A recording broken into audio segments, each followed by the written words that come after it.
Hi students. Har'as video biraati walitti deebinee jirra. Videoon kiyya inni har'a grade 9 exercise 5.13 isiniif qabadhee dhiyaadhee jira jechuudha.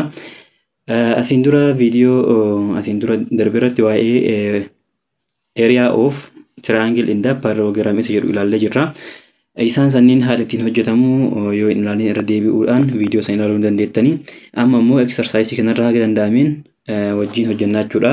As keessattis yoo ilaalin isiniif ifuu danda'a jechuudha. Kanaafuu hanga xumura viidiyoo kiyyaatti na wajjin turuun irraanfatina. Akkasuma viidiyoo kana ammoo yeroo jalqabdan like godhuudhaan jalqaba. Gaafiin inni jalqaba in triangle ABC. Inni asitti argitan tun mallattoon tun triangle isa jedhu bakka buute jechuudha. In triangle ABC, BE in the CFR altitude of the triangle. B fi E maalidha? Altitude dha jechuudha yookiin ammoo BE and CF kun heightii triangle tokko jechuudha. Yoo E being if AB is 6 unit and the AC is 5 unit and the CFR 4 units, find the length of BE jedha. Kanaafuu jalqaba irratti maal godhuu qabna? Triangle kaafatu qabna jechuudha. Triangle ABC isa jedhu kana kaafatu qabna jechuudha. Kanaafuu triangle haala kanaan yoo kan kaafanu ta'e triangle kana ammoo maal goona maqaa moggaasnaaf A B C jennee haala kanaan maqaa moggaasnaaf jechuudha. Sanbooda maal jedha BE jedha waan ta'eef kanaafuu asirra maal goona heightii haala kanaan kaasnaa jechuudha. Heightiin kun ammoo B fi E kan wal qabsiise.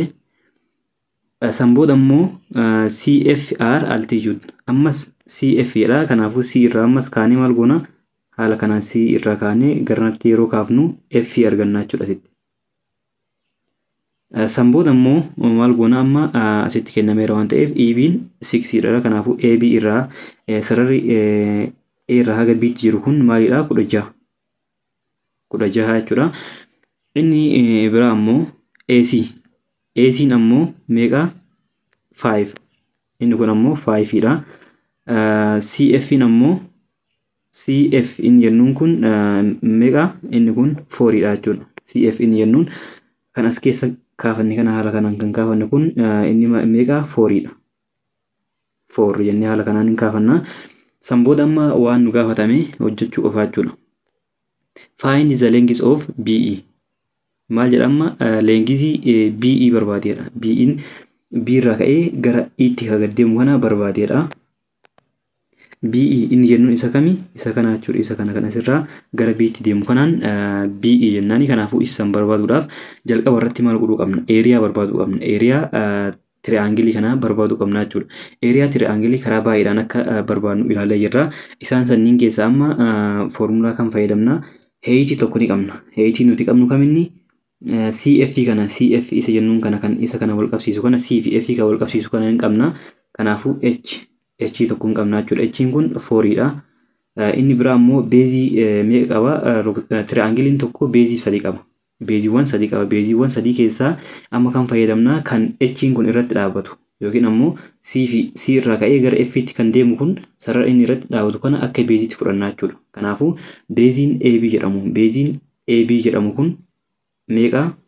AB inni jedhu kun beezii jechuudha. Beezii keessaa isa tokko jechuudha. Kanaafuu inni kun ammoo 16 jechuudha. Sanbooda maal goona amma hanga ammaatti maal barbaadu deemaa irraa BE kana barbaadu deemaa jirra. BE kana argatuudhaaf waan ta'eef kanaafuu maal goona area isaa barbaadna jechuudha. Area triangle yoo kanneen lama kan qabaannu taate beezii fi heightii yoo qabaanne akkamiin barbaadna? Equal to 1/2 base times height BH isa jedhu kanaan barbaadna jechuudha. Kanaafuu area equal to 1/2 beeziin kam jennee jirra? AB ammoo meeqa? 16. Kanaafuu baay'isuu 16 jennaani. Baay'isuu meeqaati? H ammoo meeqa? 4 dha. Kanaafuu baay'isuu 4 jennaan jechuudha. Sanbooda area equal to isaan kanneen yeroo waliin baay'isu meeqa ta'a? Sorry. Asitti inni kun 16 osoo hin ta'in 6 jechuudha. Kanaafuu asittis meeqa fayyadamna? 6 fayyadamna. Kanaafuu asittis meeqa ta'a? 6 ta'a. Kanaafuu isa kana yeroo waliin baay'isu meeqa ta'a? 24. 1/2 times 6 baay'isuu 4 24. Kanaafuu isa kana yeroo waliin baay'isnu area equal to meeqa ta'a? 24/2 2 ta'a jechuudha. Inni kun ammoo meeqa 12. Kanaafuu area argannee jirra. Ariyaan triangle kana meeqa 12 jechuudha. 12 unit isa jedhudha. Kanaafuu amma maal argatu deemna? Height kan argatu deemna. Height asirra jiru kana argatuudhaaf deemna. Height kan argatuudhaaf ammoo maal goona? Base ni qabna waan ta'eef base kana fayyadamna. Amma kan height kana argatuudhaaf base kan gara jalaa jiru kana fayyadamna jechuudha. Kanaafuu height BE kana hin qabnu waan ta'eef H hin qabnu isa kana barbaadu deemaa irraa H kan jalqabaatii fi kun garagaraa jechuudha. Maaliif kan jalqabaa CF dha. Kan ammaa ammoo BE dha. Kanaafuu kan nuti barbaadu deemaa jirru BE kana jechuudha. BE yookiin ammoo H jennaan isa kana height dha waan ta'eef innis kanaafuu isa kana barbaadu deemna waan ta'eef beeziin isaa ammoo kaminni AC dha. AC ammoo meeqa? AC ammoo meeqa jennee jirra? 5 dha. Kanaafuu ammas area ni qabna. Area kan arganne kana jechuudha. Area meeqa arganne? 12 arganne. Kanaafuu isa kana H kana barbaaduudhaaf maal goona? Area formula area barreeffanna. Ammas area equal to 1/2 base times height dha. Base times height. Kanaafuu isa kanarraa maal qabna? Area hin qabna. Kanaafuu bakka area 12 galfanna equal to 1/2 basis ni qabna. Basin kenna meeqa? AC isa jennuun kana jechuudha. Innis meeqa? 5 baay'isuu 5 baay'isuu H jennaan jechuudha. H waan hin qabneef kanaafuu isa barbaadu deemaa irra waan ta'eef haala kanaan erga barreeffannee booda maal goona? Amma isa kana akkuma jiru barreessina 12 equal to 5 times 1 in 5 dha over 2 dha jechuudha. Inni kun 1/2 times 5 in 5/2 ta'a H. Kanaafuu isa kana maal goona? Cross isa jennu kanaan baay'isna jechuudha. Kanaafuu as tokko 12 jala tokko jira waan ta'eef kanaafuu 2 baay'isuu 12 meeqa ta'a? 24 equal to tokko baay'isuu 5H meeqa ta'a? 5H ta'a jechuudha. Maaliif isaa yoo lakkoofsa tokko yoo baay'isuun lakkoofsuun isuma arganna waan ta'eef kanaafuu over 5 maal argatuudhaaf inni kun H kan addatti hambisuudhaaf gama lamaanuu 5 dhaaf irraa san booda H meeqa ta'a? H equal to 24 over 5 ta'a jechuudha. 24 over 5 isa kana jechuudha ammoo 24 over 5 isa jedhu kana yeroo hirru meeqa ta'a? 4.8 ta'a jechuudha. 4.8 units jennee haala kanaan ibsina jechuudha. Kanaafuu gaafiin jalqabaa deebiin isaa 4.8 yookiin ammoo 24 over 5 isa jennuun kana ta'a jechuudha. Deebiin isaa inni BE jennuun sun BE yookiin ammoo inni kun H jennuun kun BE jennee jirra.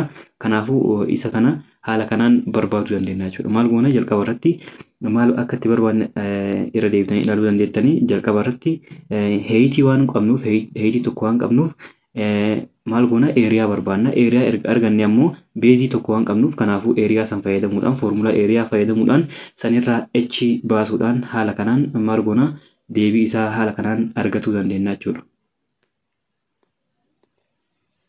Isa kanarratti yoo isin hin galin koomentii irratti barreessuu dandeettanii isiniif ibsuu yaalaa jechuudha. Namni viidiyoo kana like hin godhin ammoo please isinitti hin ulfaatu waan ta'eef namoota hedduu bira akka gahuuf like godhuu hin irraanfatin. Akkasumas viidiyoo kana yoo dandeettan hiriyoota keessaniif share godhuu mokkoraadha. Kanaafuu maal goona amma gara lammaffaatti deemna. Gaafiin inni lammaffaatis maal jedha? Triangle DEF is DEF if DE equal to 20 unit, EF equal to 21 unit, in the DF equal to 30 unit. Find jalqabarratti area of DEF B irratti ammoo nu gaafata. The length of altitude from the vertex D and the sign of D jedha. Kanaafuu isaan kanneen argachuudhaaf ammas maal goona diagramii kaafna. Diagramii fiigarii kaafna jechuudha. Fiigarii kan ammas tiraangilii mooyii kaafna jechuudha. Akka nu galuuf tiraangilii mooyii haala kanaan erga kaafannee booda maal goona DEF isa jedhu kana irratti haala kanaan DEF jennee haala kanaan kaa'na jechuudha. San booda ammoo maal goona EF inni jedhu DE meeqa nuun jedhe DE inni jedhu sararri kun sararri DE kun 12 DE 20 DE kun meeqa 20 jechuudha. 20 unity dha. EF ammoo 21 unity dha. Akkasuma EF 21 DF ammoo 13 ta'a jechuudha. 13 unity dha. Find the area of triangle AD. Amma inni kun formula lammaffaa fayyadamna jechuudha. Height dhaaf height osoo hin ta'in area triangle barbaaduudhaaf karaa hedduu ilaallee jechuudha viidiyoo darbe irratti. Isaan keessaa inni tokko yoo heightii fi beeziin jiraate area haala kamiin barbaannaa 1/2 BH jennee barbaannaa jechuudha, beezii fi heightii yoo jiraate. Inni lammaffaan ammoo area equal to under radical jenneeni S into S minus A S minus B S minus C dha jechuudha. Inni kun Heron's formula dha. Heron's formula dha. Formula inni lammaffaa kun inni kun Heron's formula jedhama. Heron's formula inni jennuun kun Heron's inni jennuun kun maqaa namaati jechuudha. Inni kun nama formula kana argate isa kana kan nuti fayyadamnu yoo maal ta'edha jettanii yoo kan ilaaltan taate ammoo yoo saayidii sadanuu qabaanne, fakkeenyaaf saayid DE isa jedhu 20 ni qabna, akkasuma EF isa jedhu ammoo 21 qabna, DF isa jedhu ammoo 13 qabna jechuudha. Kanaafuu sadanuu ni qabaanna. Saayidii sadanuu yoo qabaanne isa kana formula kanaan fayyadamuu dandeenya jechuudha. S inni jennuun ammoo maali? S inni jennuun kun ammoo 1/2 A plus B plus C dha jechuudha. Inni kun maal jechuudha? S inni jennuun kun 1/2 goone sanboota maal goona? Isaan kanneen walitti hidhaan. Isaan kunniin maa inni ABC inni jennuun kun lakkoofsota nuuf kennaman kanneen jechuudha. Lakkoofsota sadan nuuf kennaman kanneen walitti hidhaanii sanboota 1/2 dha yeroo baay'isnu S arganna jechuudha. S inni jennuun kun semi parameter isa jedhudha. Semi parameter walakkaa parameterii yookiin naannawaa jechuudha. Naannawaa rog-sadii ammoo haala kamiin akka barbaannu ni beekna waan ta'eef yookiin ammoo maal godhuu dandeenya? S kan argatuudhaaf jalqaba irratti parameterii yookiin ammoo naannawa isaa barbaannaa jechuudha. Naannoon isaa meeqa? Isaan kanneen ammas kan nuuf kennaman kanneen walitti hidhaanaa jechuudha naannawa argatuudhaaf. Kanaafuu isaan sanniin erga walitti hidhaanee booda 20 eda'uu 21 eda'uu 13 isa jedhu kana walitti hidhaanii san booda maal goona? Erga isa kana deebii isaa argannee booda lamaaf yeroo hirru seemii isaa argannaa jechuudha. Seemii isa jennuun kan argannaa jechuudha. Kanaafuu gabaabumatti seemii parameterii kan argatuudhaaf maal goona? S equal to 1/2 jenneeni lakkoofsota kanneen kan asirra jiran kanneen guutuu isaa walitti hidhaanaa jechuudha. 20 eda'uu 21 eda'uu 13 jechuudha. Kanaafuu isaan kanneen walitti hidhuudhaan lamaaf irraa jechuudha. S equal to 1/2 into 54 dha jechuudha. Isaan kun yeroo walitti hidhaman 54 sanboota isa kana yeroo waliif hirru S meeqa 27 ta'a jechuudha. Kanaafuu semi parameter inni jennuun 27 ta'a jechuudha. Parameteriin ammoo meeqa ta'a? 54 ta'a jechuudha. Inni kun isa walitti hidhaanee 54 arganna. Kanaafuu erga S argannee maal godhuu dandeenya? Amma formulaa jalqabaa kana fayyadamuudhaan formulaa asitti jenne kana formulaa isa kana fayyadamuudhaan hojjechuu dandeenya jechuudha. Kanaafuu maal goona?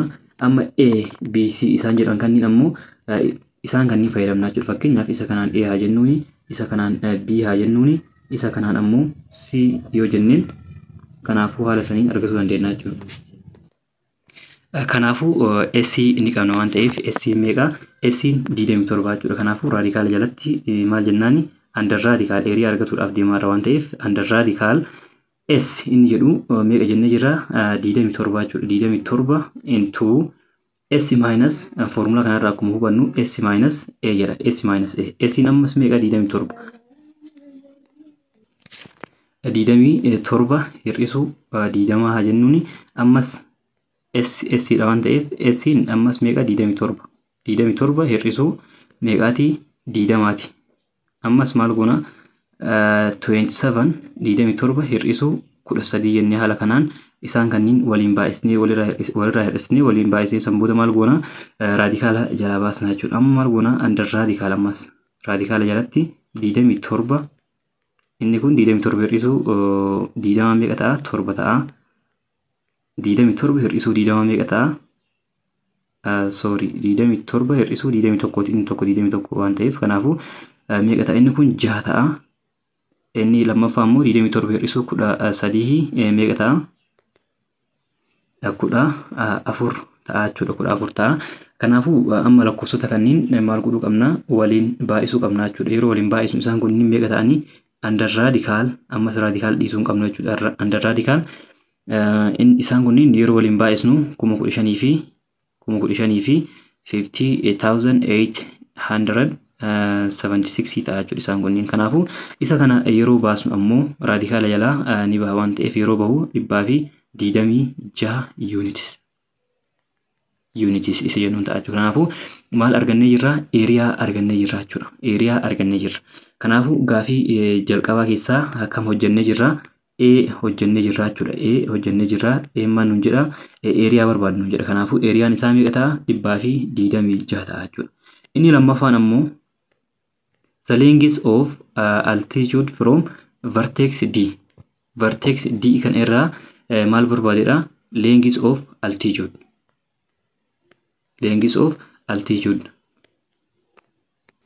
Length of altitude yeroo jedhu maal jechuudha? Altitude inni jennuun kun height dha jechuudha. Eessarraa? Vertex D irraa. Vertex D kanarraa jalqabii haala kanaan vertex D kanarraa H'n kun meeqa ta'a jedha. H meeqa ta'edha. Kanaafuu H kanaaf amma beezii kan fayyadamna kan inni irratti qajeelee jiru kana. Kan jalaa kana fayyadamna jechuudha. Kanaafuu beeziin sun meeqa? 20.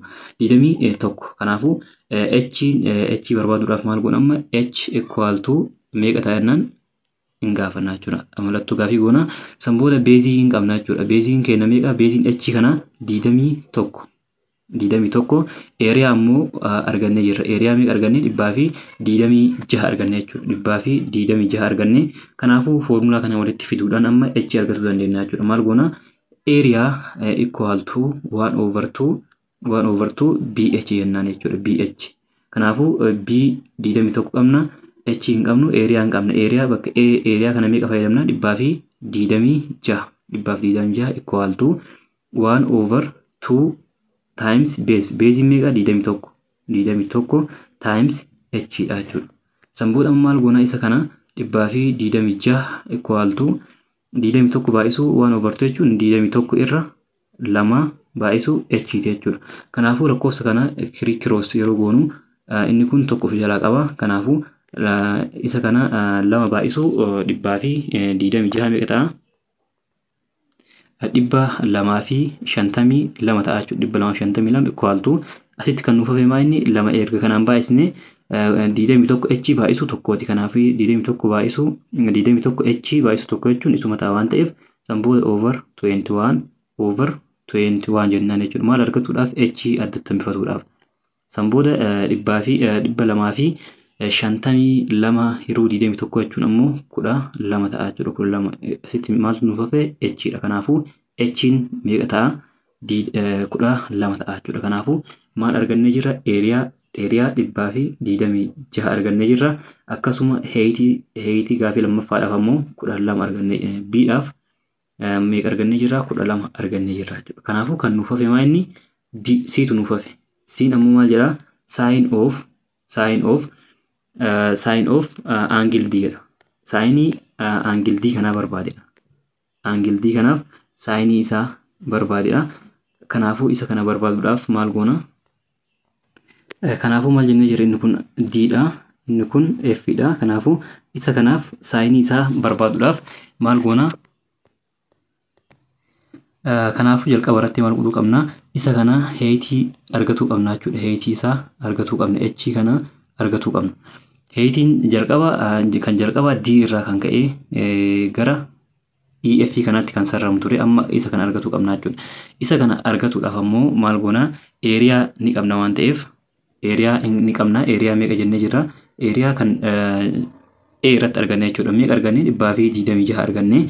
Akkasuma beeziin height kana kaminni? Beeziin heightiin amma nuti sararre kana isa kana kam ta'a? Kan isa jalaan jiru kana jechuudha. Perpendicular kan ta'e jiru kana inni kun ammoo meeqa? Beeziin kun meeqa? 13. Kanaafuu amma asirraa kaanee maal godhuu dandeenya?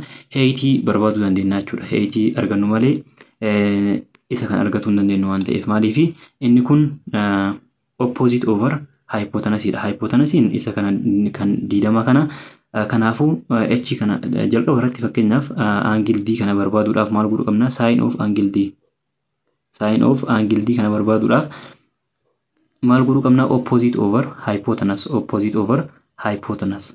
Opposite over hypotenuse maal ta'e ilaalee jirra jechuudha. Akka maal ta'e ilaalee jirra. Asiin dura opposite inni jennuun haala kanaan sararuudhaan kan itti dhufnu kana jechuudha. Asirraa ka'uudhaan kan itti dhufnu kun H dha waan ta'eef kanaafuu inni kun H over hypotenusiin ammoo isa dheeraa kana jechuudha. Asitti 90 degree yoo kan jiraatu ta'e dheeraan kun maal jedhama? Hypotenuse jedhama. Kanaafuu inni ammoo 20 dha. Kanaafuu maal hin qabnu h waan hin qabaanneef kanaafuu isa kana barbaaduu dandeenya jechuudha. Kanaafuu h jalqaba maal godhuu qabna isa kanarraa argachuu dandeenya. h haala kamiin arganna area equal to 1/2 inni jennuun kun maal 1/2 inni jennuun kun rog-sadii irratti 1/2 fayyadamna. Maaliif rog-sadiin walakkaa rog-afree waan ta'eef fakkeenyaaf rog-afree kan haala kanaa yoo kan kaasu taate haala kanaa yoo bakka lamatti murree kanaafuu tiraangilii lama irraa uumnee jira jechuudha. Tiraangilii lama kanaafuu walakkaa rog-afree waan ta'eef rog-afree kan ta'u taate BH jennee barbaadna. Base times height jennee barbaadna jechuudha area barbaaduudhaaf. Kanaafuu isa kana ammoo 1/2 jennee barbaadna jechuudha. Kanaafuu BH jennaani beezii hin qabna waan ta'eef kanaafuu area hin qabna. Bakka area meeqa fayyadamna 226 ni qabna waan ta'eef 1/2 times beeziin ammoo meeqa 13 baay'isu h jechuudha. H hin qabnu waan ta'eef kanaafuu sanboota maal goonaa 226 equal to 13 baay'isu 1/2 jechuun 13 irra lammaffaadha baay'isu h jechuudha. Kanaafuu isa kana maal goon amma kirikroos goona as jala tokko jira waan ta'eef kanaafuu inni kun meeqa jennee jira 2 baay'isu 226 252 jennee jira jechuudha. Equal to 1 times 13 h jechuun ammoo isuma ta'a waan ta'eef kanaafuu irra 13 jennaan jechuudha. Over 30 equal to inni kun yeroo waliin badu h'n meeqa ta'e h equal to amma h'n kun meeqa ta'a 252 irra 13 ta'a jechuudha. Irra 13 lakkoofsa yoo argannaa jechuudha. Isa kana deesimaali yoo argannaa kanaafuu isa kana argannee jirra. Heetii argannee jirra. Heetii isa lammaffaa kan argannee jirra waan ta'eef kanaafuu ammoo bakka heetii kana maal fayyadamuu dandeenya? Bakka heetii kana 252 irra 13 isa jedhu kana fayyadamuu dandeenya jechuudha. Kanaafuu sin of d kofa d jechuudha. Inni kuni kofa d jechuudha. Mallattoon sitti argitan tun kofa bakka buutii equal to opposite over hypotenuse. Oppositiin heetii jennee jirra. Kanaafuu heetii ammoo meeqa arganne 252 irra 13ti. Kun bakka heetii bakka bu'aa jechuudha. Inni kun bakka heetii kanaa bakka bu'a. Irra 20tti jiru waan ta'eef over 20 jennaani. Sanboota isa kana yeroo maal goon isa kana amma sin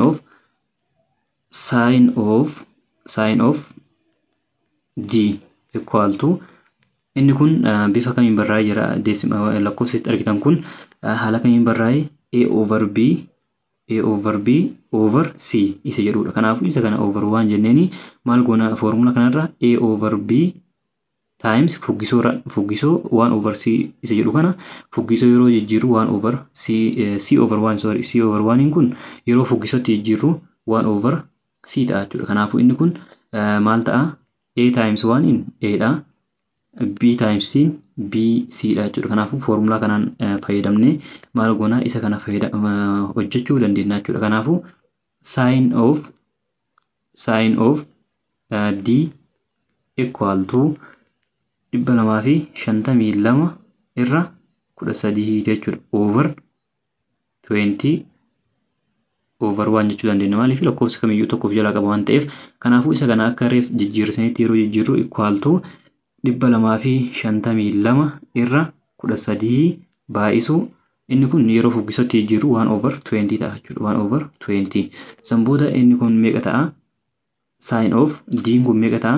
252 irra meeqaati? 13 baay'isu 20 13 baay'isu 20 260 ta'a jechuudha. 260 ta'a. Maaltu sin of d meeqa ta'a? 252 irra 60 ta'e. Isaan kanneen afur yeroo hirru kanas afur yeroo hirru meeqa ta'a? Inni kun yeroo afuriif hirru 63 inni gubbarra 63 ta'a. Inni 260 kun ammoo afuriif yeroo hiramu 65 ta'a jechuudha. 65 ta'a. Kanaafuu isaan kanneen haala kanaan argachuu dandeenya jechuudha. Kanaafuu amma maal goone isa kana hin geessine waan ta'eef sin of d dha. D argatuudhaaf ammoo over sin jennaan. Over sin sanboota maal goona siniidhaan hin baddi. Angle d inni jedhu kun kanaafuu angle d inni jedhu kun equal to 63 irra 65 over sin dha. Sin ammoo over jedhameen taa'u. Kanaafuu akkamitti ta'a yoo haala kanaan ta'e sin sin inverse ta'a jechuudha. Minus haala kanaan ta'ee into 63 over 65 ta'a jechuudha. 63 over 65. Kanaafuu isa kana calculator irratti galchitanii ilaaluu dandeettanii sin inverse isa jedhu kan akkamitti arguu dandeettanii calculator scientific calculator isa jedhu ni jira. Kanaafuu sin bakka jedhutu jira. Sin kana gadi qabdanii jechuudha. Erga qabdanii booda sin inverse isa jedhu kan argattanii jechuudha. San booda maal gootanii angle D isa jedhu kana sin inverse 63 over 65 inni jedhu kun yeroo itti galchitanii baasanitti calculatorratti 75.7 ta'a jechuudha. 75.7 inni kun ammoo approximate goonee yeroo 6 ne kennu 76 ta'ee ta'uu danda'a jechuudha. Kanaafuu isaan kunniin deebii isa kana ta'uu danda'ani jechuudha. Kanaafuu gaafiin lammaffaa isa kana fakkaata jechuudha.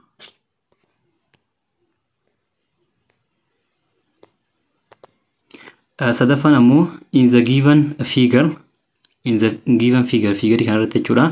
PD inni jennuun isa kami? PD inni jennuun isa kana jechuudha. PD meeqa jedha? 8. Akkasuma PD 6 sorry PD isa hin ta'in PD isa kana 6 isa jennuun sanii akkasuma DC ammoo DC inni jedhamu 12 isa kana jechuudha. Akkasuma PQ inni jennuun isa kana meeqa inni kun 8 BC ammoo 10 jedha. BC inni jennuun isa kami? Isa kana jechuudha. Kanaafuu haala kanaan erga nuuf kenname maal barbaadeedha? The area of parallelogram. Area parallelogram kana barbaadeedha. Area parallelogram barbaaduudhaaf parallelogram inni jennuun isa kam jalqaba irratti? Parallelogram inni jennuun isa kana jechuudha kan keessatti kaafamee jiru kan haala kanaan inni kun parallelogram jedhama. Isa kana jechuudha kan haala kanaan kaafamee jiru kanaan parallelogram jennaan. Kanaafuu isa kana barbaaduudhaaf maal barbaadeedha? Area barbaadeedha. Area barbaaduudhaaf area parallelogram akkamitti akka barbaadne ilaallee jirra. Area which is equals to BH base times height dha jechuudha. Kanaafuu base keessaa kan fudhachuu dandeenya yoo barbaadne isa kana fudhachuu dandeenya. Kanaaf kun walitti galuudha jechuudha. Kan jalaatii fi kan gubbaa kun walitti galuudha. Yeroo tokko ammoo isaan kanniin fayyadamuu dandeenya jechuudha. Kanaafuu karaa lamaaniinuu ilaaluu dandeenya jechuudha. Kanaafuu inni kun PD inni jennuun kun PD fakkeenyaaf height isaa isoo haala kanaan kaasne haala kanaan isoo kan kaasnu taate kamii walqixa kanaa walqixa maaliifi sararuma tokko irra jira waan ta'eef kanaafuu bakka height kanaa meeqa fayyadamuu dandeenya? 8 fayyadamuu dandeenya. Kanaafuu area equal to base kan fayyadamna amma height kanaaf isa jalaa kana yookiin kan gubbaa fayyadamuu dandeenya. Kanaafuu meeqa ta'a? 12 baay'isuu height meeqa jennee jirra? 8 jennee jirra jechuudha. Kanaafuu area equal to 12 baay'isuu 8 meeqa ta'a? 96 ta'a jechuudha. 96 ta'a. Kanaafuu area meeqa jechuu dandeenya? 96 ta'a jechuudha. Ariyaan isa kana 96 ta'a jechuudha kan parallelogram kana. B irratti ammoo the height of the parallelogram that corresponds to the base AD. Height kan barbaadeedha. Height kan ADtti galu haala kanaan height isa kana jechuudha. Kanaafuu isa kanaaf maal goona? Area argannee jirra. Ariyaan meeqa arganne amma? Area 96 arganne jechuudha. 96 arganne. Kanaafuu beeziin ammoo beeziin isa kana waan ta'eef kan amma height kana kanaafuu isa kana walqixa beeziin kan gubbaatii fi kan garanaafuu walitti galuudha waan ta'eef kanaafuu inni kunis meeqa ta'a? 10 ta'a jechuudha beeziin kunis. Kanaafuu beeziin meeqa ta'a? 10 ta'a. San booda maal goona? Area equal to BH dha waan ta'eef san booda area meeqa qabna? 96 qabna. Equal to beeziin ammoo meeqa jennee jira? 10 baay'isuu H jechuudha. Kanaafuu H argatuudhaaf over 10 jennaani ammas over 10 jennaani jechuudha. 10 dha yeroo baddu H'n meeqa ta'a? 96 10 yeroo hirru 9.6 ta'a jechuudha. Kanaafuu haala kanaan hojjetuu dandeenya jechuudha. Kanaafuu A'dhaaf meeqa arganne? Ariyaan 96. B'dhaaf ammoo heightiin nuti arganne meeqa? 9.6 ta'a jechuudha. Kanaafuu isaan kunniin deebii A'dhaa fi B'dhaaf